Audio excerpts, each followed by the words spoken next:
I'm joined now by Meena and Raj, and we're talking about the pulse of wealth management. We're going to take the pulse right now, and I think a nice scene setter would be to just talk about how you guys work together, how your two worlds intersect. Meena, you are the co-head of Global Private Wealth Management, also the co-head of Goldman Sachs, and Raj, you're the global head of wealth management at Ares. So, Meena, I'll start with you. How do you see your two worlds touching? Sure. So we have the fortune with working with ultra high net worth individuals. And our portfolio construction has roughly about a 25% allocation to alternatives for those individuals. Within alternatives, one of the sub-asset classes is private credit. We spend a tremendous amount of time at Goldman diligencing managers. And we diligence them both on the investment side as well as on the operational and the risk side. And a handful of managers we do put on our platform for our clients then to be able to implement their alternative exposure through. And so we are fortunate to be partnering with Ares as it relates to our private credit allocation within alternatives. And Katie, we have the benefit of partnering with really just a few global platforms like Goldman, and our mandate is to deliver the best of what Ares management does globally. So whether it's solutions that fall under durable income or private equity or real assets, and whether it's education or portfolio construction, we partner with a few of the global wealth firms and bring our best strategies to them, and that's the relationship, and it's global and it's across all the markets. Well, let's talk about what that looks like, what a wealth portfolio that includes private assets looks like. And Meena, you mentioned that you work with ultra high net worth individuals. So my first question would be, what is the current definition of ultra high net worth? And how do you think about what asset allocation looks like in those types of portfolios? Sure. So ultra high net worth we define as $25 million over in investable assets. In terms of the allocations, as you would imagine, it's very bespoke and customized. But at a very high level, I would say if we've got a moderate risk individual, we would roughly have about 40% of their portfolio in public equities. Mm-hmm. We would have 25% in alternatives, and then we would have the remainder in high quality fixed income. The portfolio construction is just super important. It's the number one conversation that we have with clients both upfront and then on an ongoing basis. And the reason why this is really important is that you want clients to be able to withstand the volatility when you've got markets such as we've got today and not be taking so much risk that they sell and crystallize a loss versus actually staying put or buying more. But on the flip side, you also want to take enough risk such that you offset inflation on an after-tax, after-spending basis, which is why it's that diversification of both high-quality fixed income, equities, and alternatives. And you think about the past few weeks we've had, I'm sure there's plenty of investors who would prefer not to mark to market right now, but this brings me to a point that I think about a lot when I think about allocating to privates versus the public markets. And I realize it's not a black or white scenario, but there was a really interesting conversation that Eric Schatzker had with Dawn Fitzpatrick of Soros earlier today. And her view was that basically that private investors, those who've shifted from publics to privates, are in for a world of hurt, because up until the last few weeks, you could get 20% back-to-back gains in the S&P 500. And Raj, I wonder how you think about that from where you sit. What you're giving up in terms of liquidity and potentially returns when it comes to the private markets. Yeah, of course. So the advisors we work with and their clients have actually been quite frustrated with the public markets over the last 3, 4, 5 years. And it's led to this real ramp in flows for firms like Ares. And it's very client driven. The public markets have become highly concentrated. So the 6 or 7 largest names represent 50% of the trading activity. The magnificent ones. The Mag 7. And you contrast that with the fact that 90% of companies with over 100 million in revenue are private. So you've had this sort of push and pull. Public markets are extremely volatile, concentrated, and as such lack diversity. And I say it somewhat in that it's ironic. 20 years ago, this wasn't the case, but today, private market solutions spans infrastructure, real estate, private credit, private equity, and that really enables you to rethink the investment landscape. I think of it as you would have a bucket of equity exposure, a bucket of credit, and an allocation of real assets. And in each case, you can have public and private allocations. So I don't know who's in a world of hurt, right? I mean, the volatility just since the new administration has been here has made it really difficult for advisors to keep their clients invested. And what we do is, and when we partner with the premier brands like Goldman and their advisors, it's quite easy because if day trading is one extreme and wealth creation is the other, we get to partner with advisors that think about portfolio construction across all these attachments, private and public. Well, Meena, I'd love to hear your perspective on that. That obviously, again, it's not black and white, but how do you think about that, the different return and liquidity profiles? Yeah, I think we've been investing in alternatives since the 1980s, and so our clients are very familiar with alternatives through multiple market and economic cycles. Just to pick up on what Raj said, I think one of the most important things about alternatives is that while they are illiquid, they actually put the emotional side of investing to the side because they don't mark to market on a daily basis. And so it actually helps clients stay invested instead of getting really nervous and selling when you probably should be buying. And so, one is it puts the emotional side of investing aside. The other, also in terms of what Raj said, is if you look at the last 25 years, the number of public companies outstanding has decreased. And the number of private equity-backed companies and private markets has increased sixfold. So the investable universe is much larger. And then the last thing I would say is because there is so much capital now in private markets, the ability for these companies to fund themselves in private companies and really transform their businesses and have a significant amount of value creation is there. And so these companies are skipping small, mid, large cap before they do go public or M&A or just stay private. Yeah. And so I do think that it's a very attractive asset class.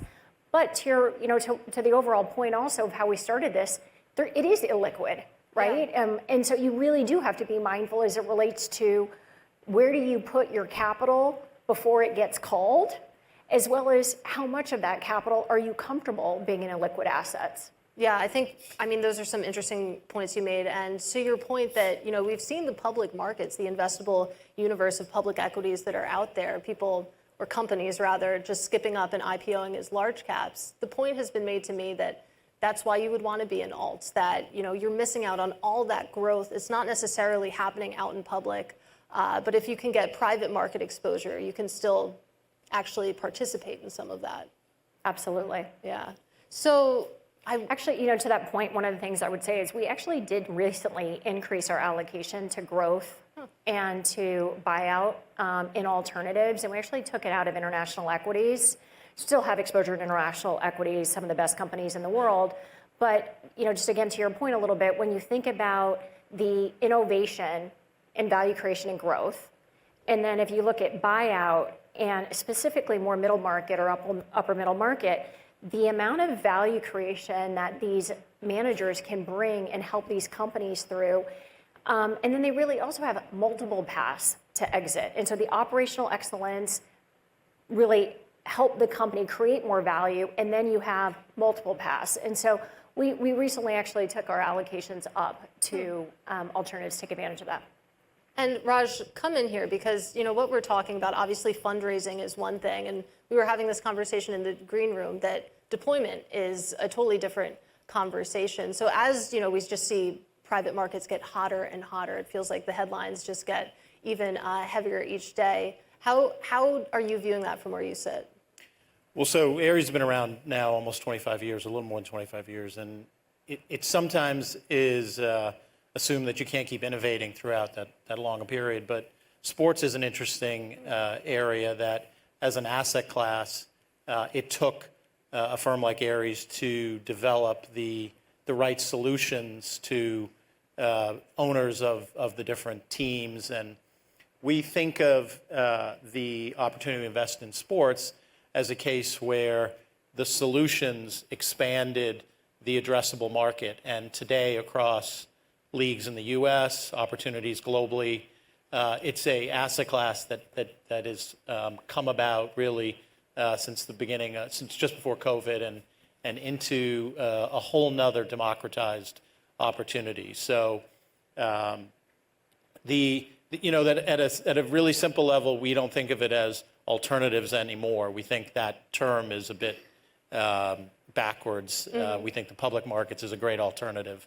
And we think that the private markets allow you to do a lot of different, to access a lot of different opportunities that you can't actually do otherwise. Yeah, well, I'm sure you guys have heard the idea that the public and private markets are converging. And you talk about financial innovation. I think we have to talk about the private credit ETF that launched last week from State Street and Apollo. Probably not the product for ultra high net worth individuals, but you think about the fact that this product even exists, the idea that you will put a liquid asset such as the type that we're talking about into an extremely liquid wrapper.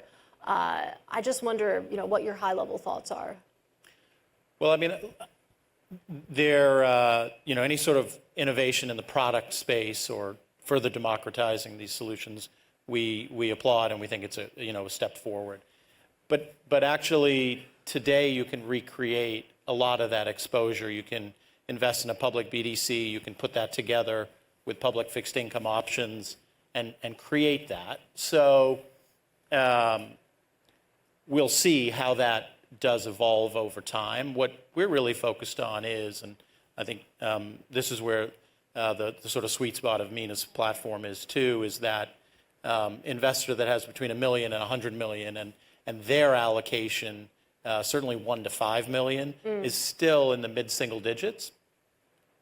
Perhaps not on the Goldman platform is sophisticated enough. I'm sure it's more, but that's a $80 trillion addressable market. It grew last year to almost $100 trillion, and that's where we're spending a lot of time providing them the education and the portfolio construction advice to grow their private markets allocation. Right, and Meena, I don't think that necessarily you're buying ETFs for your clients, but I am curious how you are actually getting exposure to the private markets, what that avenue actually looks like. Yeah, I think one of the things that we think is really important when we are investing in private markets is that you take a 5 to 6 year approach to actually get invested. And so you want to take a vintaging where you're starting to build a portfolio over a full market and economic cycle. And that goes for your overall level of exposure, as well as the sub-asset classes within alternatives. And roughly when you get to 5 to 6 years, you start to get capital back, and then it starts self-funding itself. And so, I do think that one thing that's really important is just thinking about it from that landscape versus putting all of your money to work at once. Right. That being said, even for the ultra high net worth client, there are points that are attractive, whether it's an ETF, whether it's an open-ended fund or semi-liquid fund. And I'll give you an example. When you had private credit dislocate a couple years ago, if clients want exposure, they don't want to have some don't want that entire J curve in terms of waiting for capital to be put to work. And so that's a very attractive way to be able to gain exposure on a real-time basis. Yeah. And so we do see, as well as for some of the other accounts beyond the matriarch or patriarch. Well, and some of this innovation that Meena's referring to has really only been around for 5-6 years, and it does allow individuals to allocate on their time horizon. So as we refer to them as semi-liquid offerings, one of the benefits, they're open-ended, so the client's own liquidity needs or opportunities drive their time horizon. And that's a really effective way to build a portfolio. Somehow we only have 5 minutes left, and a topic that we spent a lot of time on the prep call talking about, and I know that we all want to get to, is this idea that there's going to be a wealth transfer, both when it comes to women, which is something we've talked about, but also when it comes to generations, this generational wealth transfer. And in these wealth management roles that you have, I wonder how much of your job is getting to know an entire family, not just one client, one decision maker, but really getting to know all the different generations? So we have 1,000 advisors, and we work with 17,000 families. So you do the math; it's 17 clients or families per advisor. I'm glad you did the math for me. You get to know the family really well, and it's one of the things that we really charge our advisors with. And family members have different objectives, they have different risk tolerances, they have different lifespans, and so it's important to customize for actually each family member. To your question about the wealth transfer that's going on with women, it is a really interesting demographic shift, and effectively what's happening is that women tend to marry 2 years older. They tend to outlive men by 5 years. And so the first passing of money tends to go with the baby boomers from the patriarch to the matriarch. The second thing is that women are making more money. And the third thing is more are managing the money for their household. And so you're seeing women much more in the driver's seat now versus maybe what we would have seen 5-10 years ago. And, we're adapting to that. Yeah, and it's interesting. And Raj, I promise I'm going to get to you, but you think about Sally Krawcheck actually had a really thoughtful column a few months back. Of course, Sally Krawcheck of Ellevest, and without playing into stereotypes, she mentioned one of the points she made was that women interact with their financial advisors in a different way. It's a different type of relationship, and that's something that I think about a lot. Yeah, I would say that there's a few things that I would say as it relates to women as clients. One is that I think they actually tend to start the conversation with financial planning and then actually get towards the investment portfolio. So think about, what am I trying to accomplish? What do I want to provide for my kids, for my company, for my, for the community? What do those returns look like? How do I do that efficiently? And then actually plug in the investment side versus going with a perspective of, I'm looking for 8 to 10% returns. How do I do that? Right. And then I would say very focused on financial education, both for them and their family. And then the last thing I would say is that I think there's a misnomer out there that women are more risk averse than men. We don't find that, actually. We find that they're risk aware and they really want to do scenario analysis to be able to understand various scenarios in terms of how a portfolio would perform under different environments. But that is not something that we see. There's still a tremendous amount of interest in alternatives, in equities, et cetera. Look, I think I have 3 children. I don't have the same math you do on touch points with women advisors, but I do think the next generation is much more interested in pre-IPO opportunities, whereas our generation thought about the IPO as where you get an entry point. And so, and I think they're also a bit weary of volatility, and so I think this massive wealth transfer is going to further broaden the private markets, and I think the next generation is going to be all about those opportunities.